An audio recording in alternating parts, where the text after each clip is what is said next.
What's going on, y'all? Welcome back to Clown Questions, the show where there are no dumb questions. I'm your host, Matt K. Maurer, and the question today is, who won the trade? There's a lot of trades, NFL, NBA. There was even a WNBA trade. I don't even know if that's true. But yeah, great show for you guys today. No guest again. We'll get guests again at some point. Not yet, though, but yeah, top 10 Goosebump moments of the week. I'll make my WNBA Finals pick. That might be the next ticket I'll put on there since the Dodgers, you don't win a lot of money from betting them to win the World Series. But yeah, that's the show for today, so who's down to clown?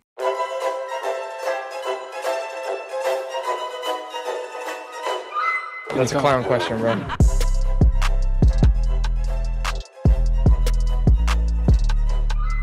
So who won the trade?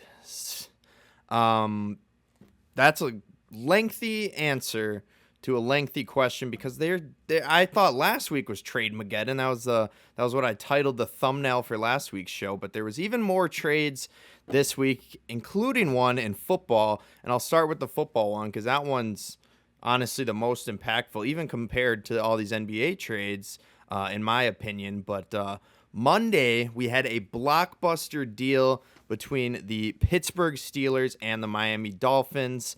Pittsburgh Steelers fans were initially elated because they learned that Jalen Ramsey was going to their team, and then probably slightly less elated when they learned that they're getting Ramsey in exchange for their star safety, Minkah Fitzpatrick. But the full deal is the Steelers received Jalen Ramsey, Jonnu Smith, and a 7th-round pick in exchange for Minkah Fitzpatrick and a 5th-round pick.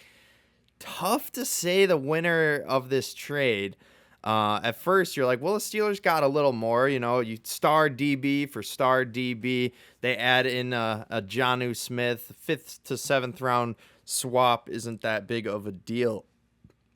But the Dolphins made a trade today, and they replaced Jonnu Smith just like that. A day later, they traded to the New York Giants for Darren Waller, who's coming out of retirement. I'll get to that in a second. But who won that first trade?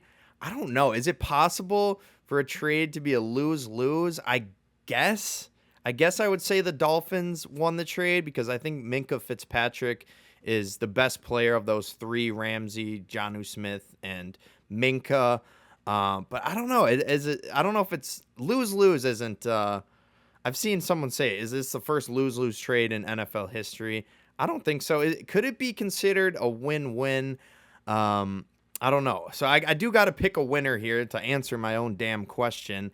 I guess I'll go with the Steelers because I love Jonnu Smith. I think he's he's 27. He's a little older, but he's one of the, I would say, best emerging tight ends in the league. Had a hell of a year last year in Miami.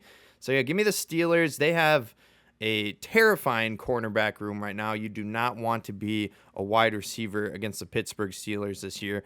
But if you can get to their secondary, the secondary where the safeties are at, you might have a chance because there will be no Minkah Fitzpatrick to be seen. So yeah, give me the Steelers as winner of that one. But I like the trade for the Dolphins too because I love Minkah Fitzpatrick, and I definitely like this trade for the Dolphins. I'm giving the Dolphins the win on this trade. They're trading a conditional 2026 6th-round pick to the New York Giants for a 2027 7th-round pick and Darren Waller. Waller is coming out of retirement, and he's agreeing to a 1-year deal with the Dolphins worth up to $5 million. Love this trade for the Dolphins. I guess technically the Giants also win this trade because they turn a 6th-round pick into a 7th-round pick into a 6th-round pick, probably that condition being that Waller has to play, I would say, maybe half the season. I didn't look into the exact details there, but I guess it's a win for the Giants because Waller wasn't going to come out of retirement to play for the Giants. I think Waller actually retired because he was on the Giants. I think he said in interviews he got really pissed off when they started lining him up at fullback 20 plays a game. He's like, why'd you guys even bring me here? I'm a pass catching tight end. I can block for you guys, but don't turn me into your fullback. So yeah, good news for Waller. Darren Waller, the rap artist. I don't know if anyone gets that reference, but yeah, Darren Waller is a rapper, but now he's a Dolphin. And yeah, so Steelers won the first trade, Dolphins win this next trade, and now let's get into basketball. If you can hear my notifications, I have them on just in case something breaks during it. We're in the midst of NBA free agency, and shit has been hitting the fan. But before I get into the free agent acquisitions, let me get into the trades. So biggest trade probably of yesterday was the Nuggets sending Michael Porter Jr. and a first-round pick to the Brooklyn Nets in exchange for Cam Johnson. Who won this trade? Pretty clearly, I'm going to say the Brooklyn Nets won this trade. Michael Porter Jr., it seemed like the Nuggets saw him play pretty poorly in one playoff run due to an injury and said, you know what, fuck him, get him out of here. And there's a post-it note to the F-bomb jar. I hope I have some money soon. But yeah, he had one bad playoff run, I feel like, maybe one bad year.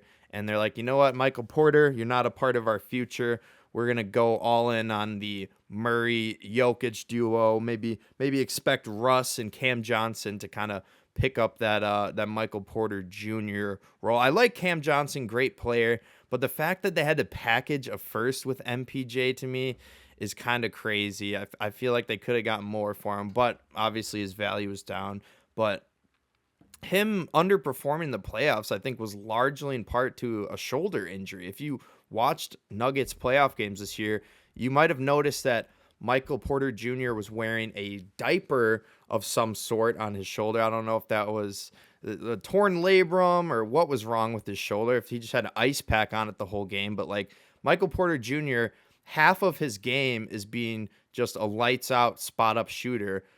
How can you be a lights out shooter when you've got a shoulder injury that clearly affects your shot? I don't care if it's your shooting arm or not. But yeah, weird trade for the Nuggets there. But I do like Cam Johnson. I think the Nuggets will be fine. Brooklyn Nets silently building maybe a little something. They took, I think they took 4 guards and 1 forward and Danny Wolf, who other people, who people have referred to Danny Wolf as a point forward. So arguably they took 5 guards in round 1 of the NBA draft last week. But yeah, I'm not going to get into too much of the draft because there's so many other free agency acquisitions to talk about and some more trades. I'm still on question number 1 here. The next trade I want to get into is the Utah Jazz sending Colin Sexton and a second-round pick to the Charlotte Hornets in exchange for Yusuf Nurkic. Really like Nurk, underrated player. He'll be a good big for the Jazz. And Colin Sexton, maybe not the best defender in the world, but another nice little offensive option for the Hornets there. Who wins this trade? Last trade was the Nets one. I'll give the Jazz the win on this one. I'm now a Jazz fan, which I'll explain why in a little bit here. The next trade after that I want to get into is the Chicago Bulls trading Lonzo Ball to the Cleveland Cavaliers for Isaac Okoro. Clear winner here. The Cleveland Cavaliers, they get Lonzo Ball, who, if gets healthy, if he can live up to the hype, could be one of the best distributors in the NBA. So love the move for the Cavs. Hate the move for the Bulls, but I don't know. If you're a Bulls fan, maybe you're glad. Maybe they're tanking to an extent, but it seems like they're always in that 10 to 7 seed range, which obviously doesn't produce a lot of number 1 lottery pick winners, except for the Dallas Mavericks. Screw you, Nico Harrison. You're just failing upwards. But I'm getting off topic. Bulls win that trade. We got another Hornets trade. They traded center Mark Williams to the Phoenix Suns for the number 29 pick in this past most recent draft, in addition to a 2029 first-round pick. Yeah, give me this. No. Wait, the Suns traded 2 picks to the Hornets? Okay, Hornets win this trade. Suns have been crying, and rightfully so, about having no picks, no future. You're stuck with Bradley Beal on a very expensive contract. So I don't know why the Suns are out here trading 2 first-rounders for Mark Williams, who I'll say great center, but can't stay healthy. I'm still pissed at the Lakers that we rescinded that trade. it was blasphemy. It was collusion. Adam Silver should have stopped that. He should have forced Mark Williams to the Lakers. Do I think we would have won the championship? No, but maybe we beat the Timberwolves. Who knows? Still waiting on the Lakers to get that coveted center. But yeah, Hornets win that trade for getting 2 first rounders in exchange for a oft injured Mark Williams. 2 more trades, and then I can move on to my next question. Sacramento Kings trading Jonas Valanciunas for the Denver Nuggets in exchange for Dario Saric. Really like this move for the Nuggets. I'll give the Nuggets the win in this trade. Valanciunas will be a great kind of backup option to Jokic. So when Jokic needs a breather, they have a legitimate center who can average 10 and 10 on any given night. I don't know how old he is now, but I think he's a good second option to Jokic there in terms of a center. Maybe they start him at power forward. Actually, not over Aaron Gordon. We'll see how that lineup changes with MPJ gone. But yeah, Nuggets win that trade, and then this last trade, the Milwaukee Bucks trade Pat Connaughton and 2 of their own second-round picks to the Charlotte Hornets for, someone help me, Lord help me pronounce this name, Vasilije Micic. Haven't heard of Vasily Micic, I'll be honest, but I'm going to give the Bucks the win on this trade because, I don't know, I think a lot of Bucks fans wanted to get rid of Pat Connaughton, and he's gone now. And I don't know, this is from Twitter, anecdotal evidence from probably either an unverified or a verified account with not that many followers, because you can just buy a blue check mark on Twitter. Thanks, Elon. But I heard someone say that Vasily Micic is a close personal friend of Giannis Antetokounmpo. I said that to my brother. He's like, yeah, but so is Pat Connaughton. Not anymore, buddy. But yeah, we'll give the Bucks the win in that trade so they can offload. I would say offload the Connaughton contract, but I think Micic is only making like $1 million less than Connaughton. We got a notification. It is not a trade, y'all. Don't worry. It is the Brewers and Mets being rained out. Oh, we're going to have a double header on Tuesday. That'll be interesting. But no one cares about baseball until we get to the Goosebump moments of the week. I don't have any baseball news here. But let me get to my next question. Way more free agency stuff to go down. That's why I don't even have a first-year interruption again this week. Back-to-back weeks without an FYI, and that's because there's been so much news. I don't even need it to fill time. I'm going to be over 30 minutes either way. But next question, who's back? I'll tell you who's not. Damian Lillard.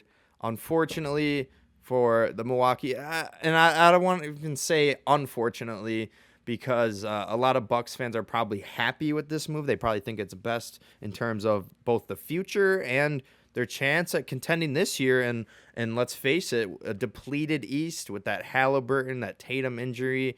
East is wide open in my eyes. I think the Knicks are the current favorites. But the Bucks will probably be close behind them because they have waived Damian Lillard and stretched the remaining $113 million left on his contract in order to acquire Miles Turner. Lillard's 2 seasons come to an end as he rehabilitates from a torn Achilles tendon here. Yeah, really, really tough for Damian Lillard. Not much you can do when you tear your Achilles and you're kind of an aging superstar, as the old adage goes. But yeah, I think they stretched this $113 million over like 5 seasons. So they're going to be paying Lillard $20 million a year. $20 million dead cap hit over the next 5 years. Can someone explain to me what the second apron is? I keep seeing stuff about the second apron and how it pertains to maybe Giannis getting traded at some point.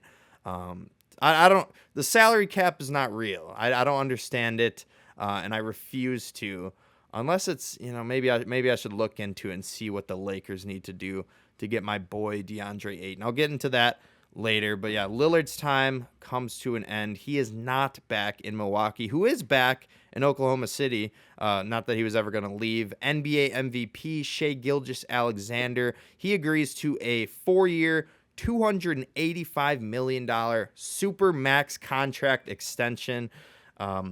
Well deserved. Drew Eubanks gets waived by the Clippers. Yeah, we don't need to get into that. That's not a huge. He does plan to sign with the Sacramento Kings. Light the beam.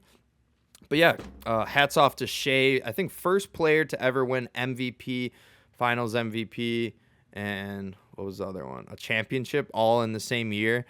He did that, and yeah, he's gonna make $70 million a year on this max deal, which is crazy. More Bucks news. Who else is back? KPJ, the ethical dilemma. Kevin Porter Jr. He's back to the Bucks on a 2-year, $11 million deal. It'll be interesting to see if they go with him as the starter. I know my brother, who's a huge KPJ fan, wants him to start. I'd like to see him start as well. He's a pretty dynamic player on both offense and defense. So good move for the Bucks there. And another good move for the Bucks here as free agent sharpshooter Gary Trent Jr.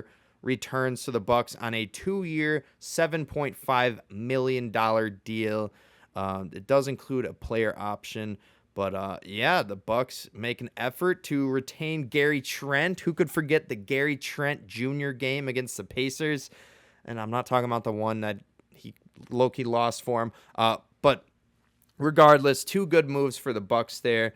Waiving Lillard, honestly, is another good move, and signing Miles Turner. So the Bucks they're retooling for next year. Rumors are going to continue to swirl around Giannis. We'll see if even I get a notification here and it breaks on the show. That would be crazy. But yeah, Bucks silently kind of not rebuilding, but retooling here for Giannis to try to contend this year. Who else is back? A Wisconsin Badger. Shout out Nigel Hayes Davis, the former Fenerbahce player. Nigel Hayes Davis was the 2025 EuroLeague champion, as well as Finals MVP, as well as Turkish Cup champion and MVP. He has agreed to a fully guaranteed 1-year contract with the Phoenix Suns. The 2-time first team All EuroLeague returns to the United States and the NBA. Couldn't be more excited for Nigel Hayes Davis, formerly known as Nigel Hayes. He had some magical runs with us in those Final Four runs for the Badgers back when Frank the Tank and Sam Decker were on the team. So really excited for Nigel Hayes Davis. Great signing for the Suns. He will be he'll have to be a contributor for them. I know they're chock full of guards, but I think Hayes is kind of a small forward, maybe a little power forward here and there. So yeah, we get it. The rain delay. Sorry, kind of annoying to hear my notifications, but yeah, love to see Nigel Hayes Davis back in the NBA. Was he in the NBA first? I forget, but either way, you love to see it. Who else got signed? The Nuggets. The Nuggets signed Bruce Brown as well as Tim Hardaway Jr. That's kind of the newest signing. Bruce Brown, I love the signing. Don't know why they didn't keep him after they won that championship. He was the most important role player on that Denver Nuggets championship team. Even though he was off the bench, he is kind of reminiscent of that TJ McConnell energy where he'll just come off the bench, he'll get steals, he'll get stops, and he'll score for you on a whim. So I love the Bruce Brown signing. Tim Hardaway Jr., there's another kind of shooter maybe to replace MPJ other than Cam Johnson. Way more signings to get through. Clint Capella agrees to a 3-year, $21.5 million deal with the Houston Rockets. Major front court addition. Houston Rockets, I'll say it, contenders. They got Kevin Durant, and they lost Dylan Brooks and Jalen Green in that trade, but Clint Capella, and they've re-signed some other guys who I'll get to in a second. Sorry, very disorganized, but there's so much news, and I'm trying to do my best. Next one, B-Ball Paul. He returns to the Pistons. 2 years, $11 million. Don't know much about his game, but I know his name's B-Ball Paul, so that's pretty dope. Who else is back? Jaren Jackson Jr. He signs a 5-year, $240 million max extension. Well-deserved, I'd say, as the former Defensive Player of the Year. The alliteration gets paid. I've been trying to make these NBA, Kevin Porter Jr., the ethical dilemma. I don't know if that'll ever stick, but if any of them were to stick, the alliteration for Jaren Jackson Jr., come on, that's great. I don't know how y'all English knowledge is as I use incorrect grammar. But yeah, the alliteration, one of the best NBA nicknames, one of the best defenders, and he's getting $240 million big ones to return to the Grizzlies. Also returning to the Grizzlies is Santi Aldama, 3 years, $52 million deal, returning to Memphis. I'll give you guys 5 seconds to guess Santi Aldama's new name. 5, 4, 3, 2, 1. Santi Aldama's nickname is the trolley problem. I'm going to try to get it to stick. It won't. Back to the Rockets. Forward Jabari Smith Jr., he signs a 5-year, $122 million rookie contract extension. Another great move for the Rockets, keeping an important power forward on the team for them. God, I hope he's a power forward. How many people fact check me, or you don't even have to fact check me. If you know ball, you'll listen to it. My brother always tells me I don't know ball, but he didn't know Vasily Micic, so you don't know ball, Jana. How about that? Here's another Bucks move. Bobby Portis returns to the Bucks on a 3-year, $44 million deal. The six-man extraordinaire and fan favorite in Milwaukee is back. Who else is back? That would be James Harden, the 11-time All-Star. He declined his player option, and he signed a new 2-year, $81.5 million contract to return to the Los Angeles Clippers. Okay, don't have much to say about that. I don't think the Clippers are winning a championship with James Harden, unfortunately. In Minnesota, we've got 2 people returning. We've got Julius Randle signing a 3-year, $100 million deal, and Naz Reid signing a 5-year, $125 million deal. T-Wolves are going to see if they can get back to the Western Conference Finals for, the 3rd year in a row? And yeah, Randle and Naz Reid will obviously be a big part of that. Continuing to go real rapid fire here, Sam Merrill signs a 4-year, $38 million contract to stay with the Cavaliers. The good shooter that he is. Davion Mitchell, he signs a 2-year, $24 million deal to return to the Miami Heat. Good move for the Heat there. Van Vliet re-signs with Houston, 2 years, $50 million. Houston kind of keeping that core together, trying to bolster the roster as much as they can to make the most out of whatever's left of Kevin Durant's career. Another re-signing, Kyrie to the Mavs. He opted out and declined his $43 million player option. He signed a 3-year, $119 million contract with the franchise. Clearly, Mavericks are going to see if a Kyrie, AD, Cooper Flag duo can win it all. Cooper Flag was, of course, officially drafted to the Mavs this past week. And then here's the last person who's back, and maybe the most overpaid contract on this list, but Toronto Raptors center Jakob Poeltl, hoping I'm pronouncing that right, he agrees to a 4-year, $104 million contract extension with the franchise through 29-30. Sources tell ESPN he will pick up his player option at $19.5 million and add 3 additional years to his deal. Seems like a lot of money, but I guess solid centers are few and far between. So they're paying Poeltl a whopping $26 million a year. I guess that's what Anthony Simons is making, so maybe it's not too ridiculous. But let's get to our next question. We're still not even close to being done with all this free agency news. This might be a long podcast. My goodness. But who's new in town? That's my next question. Miles Turner, I already alluded to that. He signs a 4-year, $107 million deal with the Milwaukee Bucks.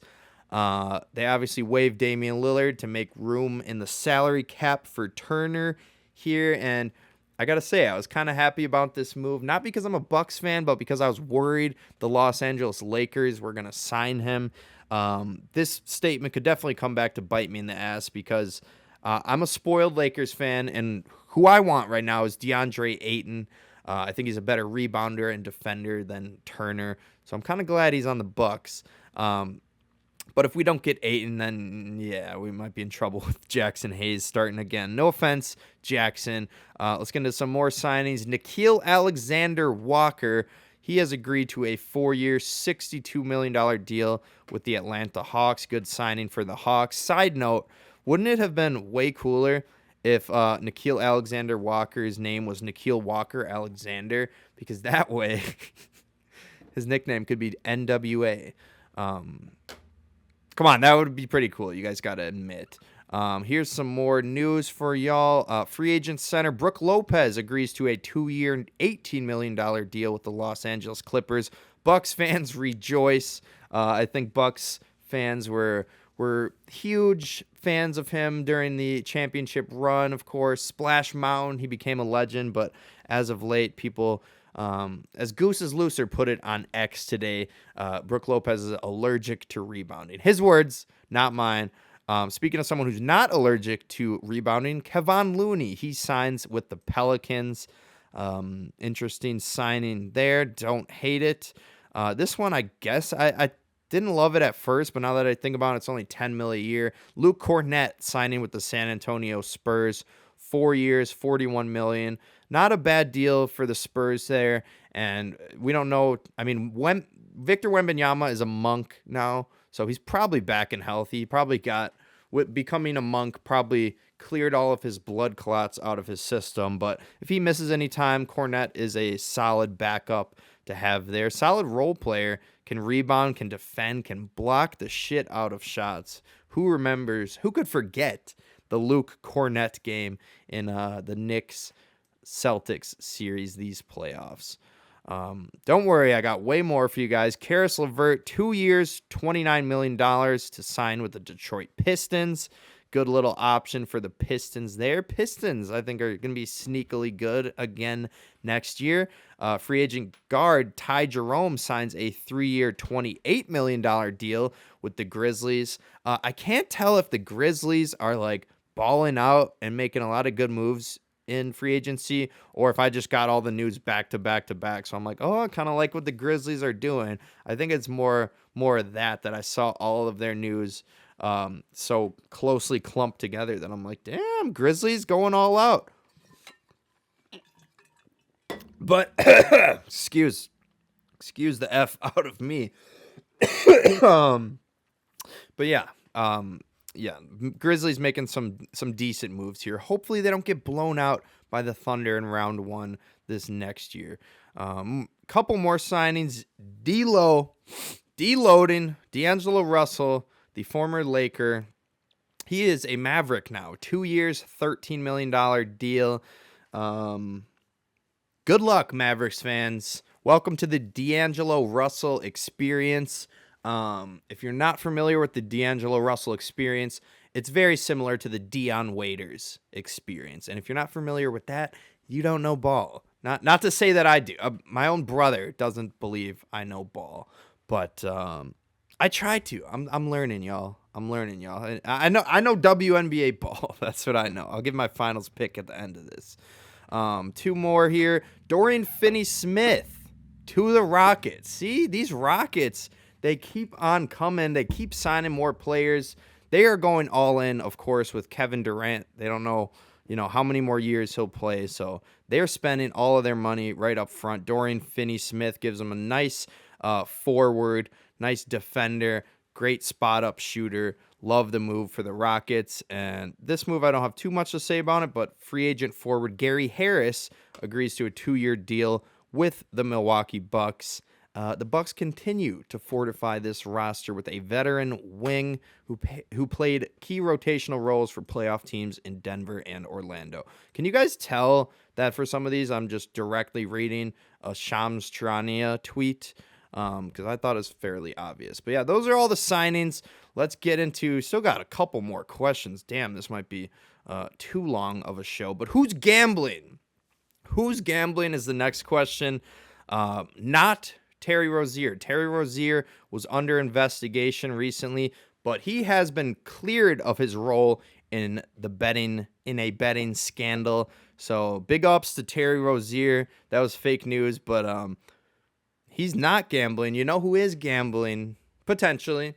I guess innocent until proven guilty. But Malik Beasley, he is now under investigation for sports betting, specifically betting on the NBA, of course, specifically props and games he was a part of.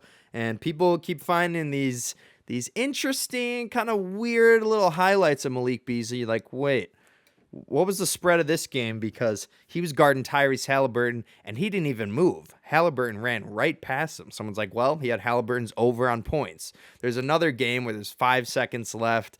I think the Pistons are down, 10 points. The game's over, and he takes the ball, goes coast to coast, scores a layup with like 2 seconds on the clock. They're like, who was that for? They knew the game was over. Looked like he was trying to cover the spread. So yeah, a number of weird moments now being investigated from Malik Beasley. People think he's betting on stuff.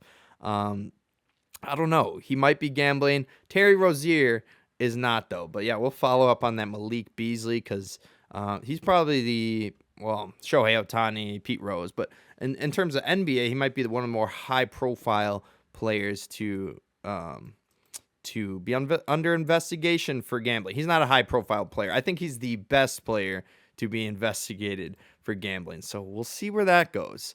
My next question is, who will sign him? I alluded to this. DeAndre Ayton, a couple days ago, he finalized a contract buyout with the Portland Trailblazers in order to become a free agent. Please sign him. Please sign him, Lakers. Well, that's all we need. That would be the final Infinity Stone to the Thanos glove. I'm not a Marvel guy. I don't know how you do it, but he would be the last Infinity Stone, and I think give LeBron a chance to win another ring in what could potentially be his farewell tour. So, yeah, I don't know. I did see on DeAndre Ayton's story this morning, I believe he was in the Bahamas, but he was in the Bahamas and he was wearing a LA Dodgers hat. Is he hinting at a potential Lakers signing? Maybe. Maybe they're, negotiating the contract right now. All I'm saying is, Lakers, pay him whatever you can. Let's go all in on maybe LeBron's farewell tour. One more guy, I have the question, who will sign him for, is Justin Tucker. So Justin Tucker was officially suspended 10 weeks. He can reportedly serve this suspension as a free agent. He is currently a free agent.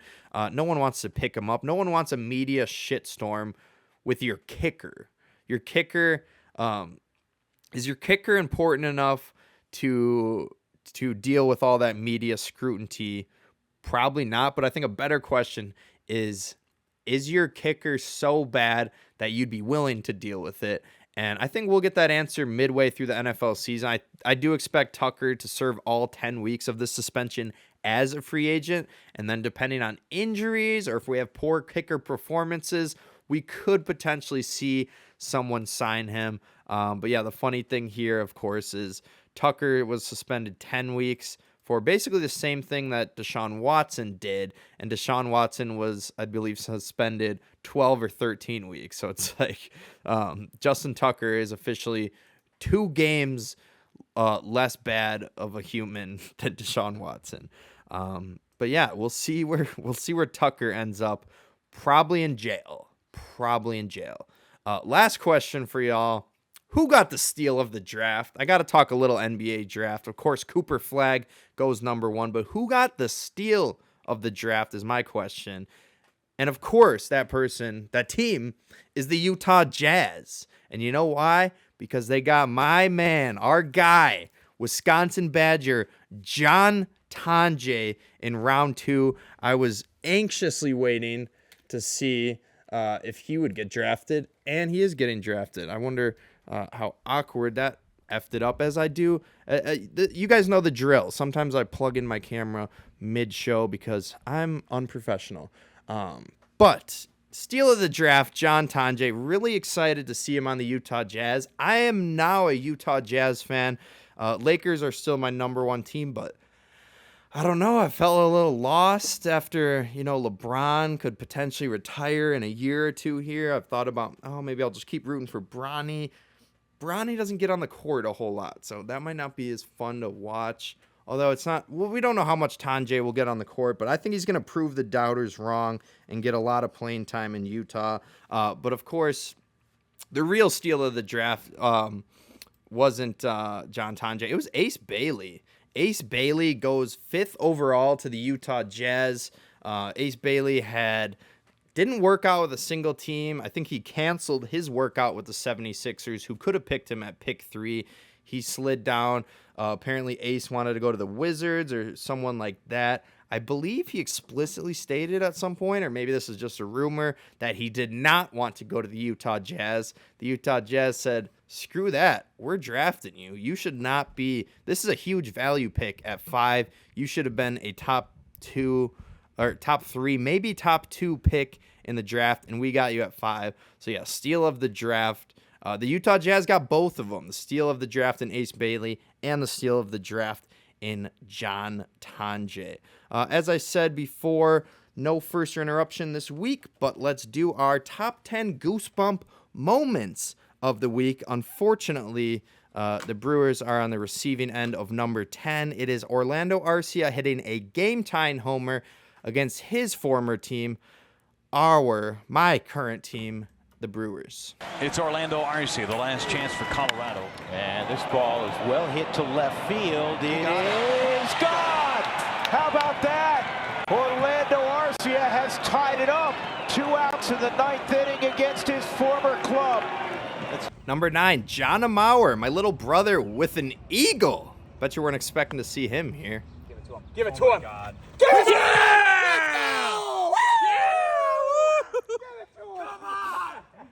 Number 8, Jose Ramirez ends it in the 10th on this base hit with the bases loaded. Comeback win. Jose, base hit to left. The comeback hit, strike again. They get their walk-off win number 4, and they knock off the Jays 5-4. Number 7, Marcus Semien walks it off in 10 for Texas. Little flag, base hit, out into right, and the Rangers will win it.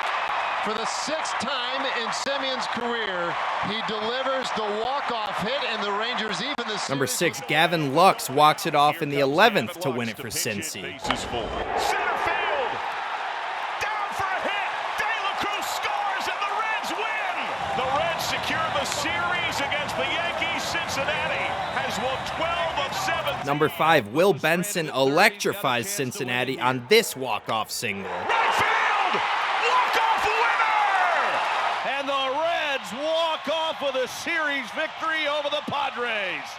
Will Benson gets Number 4, Nolan Arenado bare hands it to first to win the game. Chopper. Nolan has to Filthy. throws the fence and got him. What a play! The Cardinals beat the Cubs 8-7 in a game that had a little bit of everything. That was one of the best games of the season. Number 3, the U.S. men's national team advances to the Gold Cup semifinals on PKs. Woo!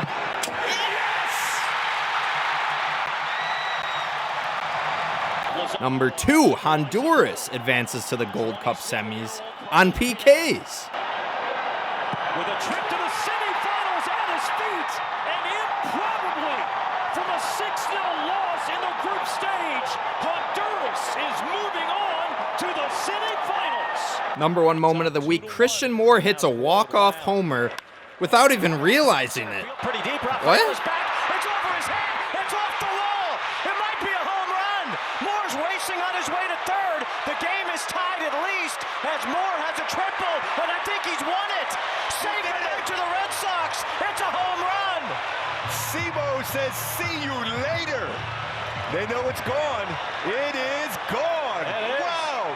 What a night for Christian Moore. Had a few technical difficulties during those Goosebump moments. Hopefully I'm able to correct that. But yeah, that last one, dope as hell. Christian Moore doesn't even know he hits the walk-off. He's sitting there on third. They're like, no, that was a homer. You can run home. But yeah, shout out John Mauer. He made his way into the top 10 this week. I had to put it in there. The King sent me it. He said, this is, I think he had a little typo when he texted me, but he said this is definable a goosebump moment. I think he meant definitely a goosebump moment. But yeah, John was feeling himself. I think earlier today he said, Matt, I drove the green and then made the eagle.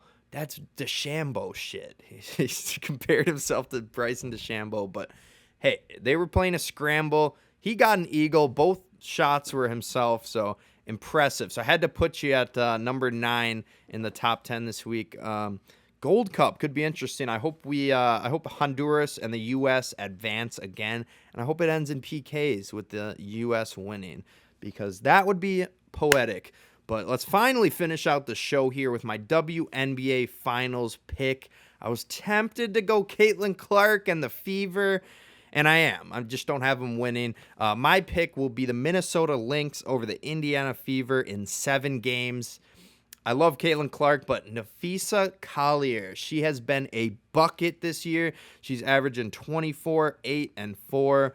And, I'm not going out on a huge limb here, because the Lynx do have the best record in the league currently at 14-2. But either way, I'm picking the Lynx to beat the Fever in a series that'll leave us wondering, will Caitlin Clark ever win the big one?